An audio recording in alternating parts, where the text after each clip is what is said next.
time for our look at our international press review. And joining me now is Florence Villemino. Hey, Julia. Hello. And Florence, tell us what's going on. What's making headlines? I'm guessing South Korea. Start in South Korea. Of course, that was the big breaking news this morning, the impeachment of the president. Let's take a look at the Korea Times. You can see this photo of President Park turning her back to the camera. Park ousted.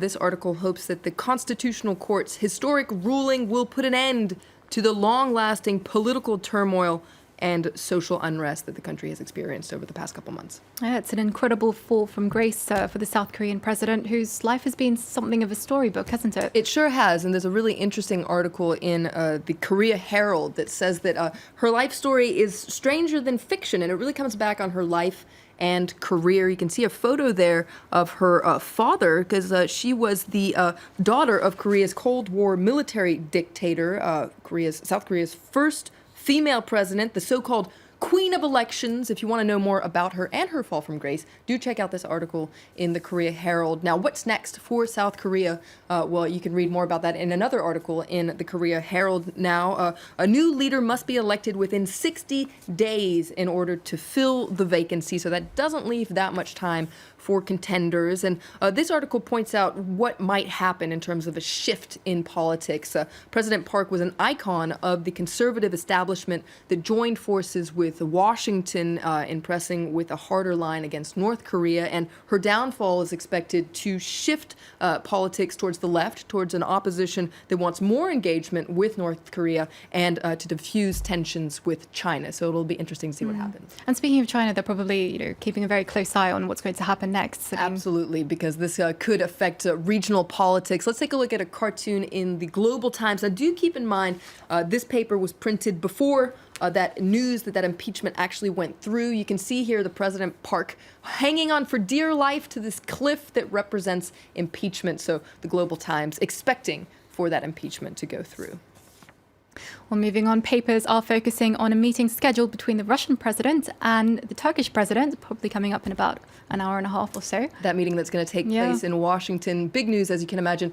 This is an article in Sputnik. Sputnik, keep in mind, is a pro-Kremlin information site. Some call it a propaganda site that's focusing on just what they're going to be talking about. They're going to talk about a wide range of topics, but Syria will really be the heart of the matter, particularly Turkish-Russian relations when it comes to military cooperation in fighting ISIS. Now, there's an interesting piece in Hürriyet Daily News, which is a Turkish paper, their English language version, that says that actually they're going to be talking about different things during this meeting. It's not so much going to be Syria. According to this article, Moscow wants to talk about energy issues with Ankara, so it's wondering if they're on the same page here. And it begs the question, is Ankara losing political ground in Syria? It's an interesting piece if you're interested.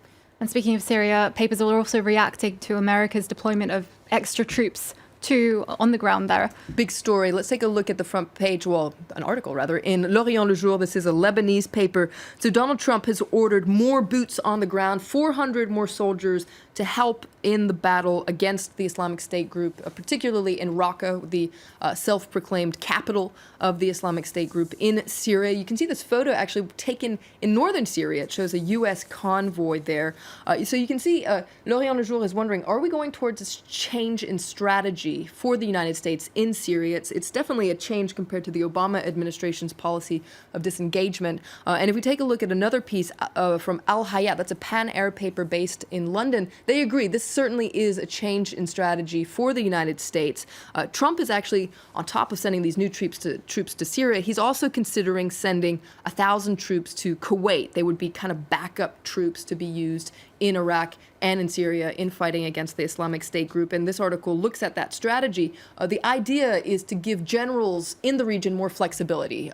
Flexibility they certainly didn't have under the Obama administration. And this article says that these moves in Syria from the Trump administration are going to reassure Turkey. So if Turkey is afraid it's losing political ground in Syria, what can be reassured by these moves here? Okay. Well, moving on to China now. Officials there have vowed to clean up the country's air. Of course, pollution in China is a big problem. And this is front page news in China. This is the front page of the Global Times.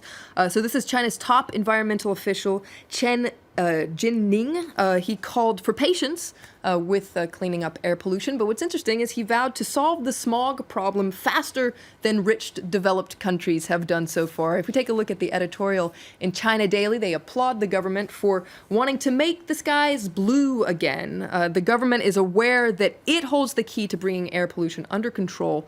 It's going to be an uphill battle, though, but this paper applauds the government for its environmental awareness. Well, some big promises. Let's see if they can live up to it.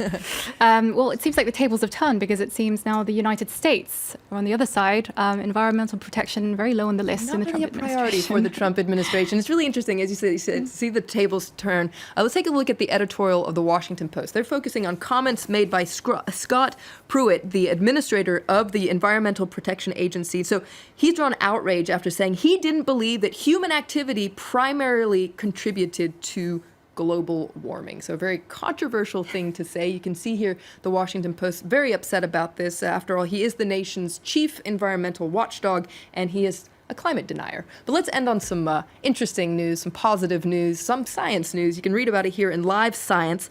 According to a new study, scientists have discovered that just like yawning, itching is contagious. It's all in your head. Our brains are wired to start scratching when we see someone else doing it. So I wonder if any of you are going to start scratching now. Well, everyone is around the table.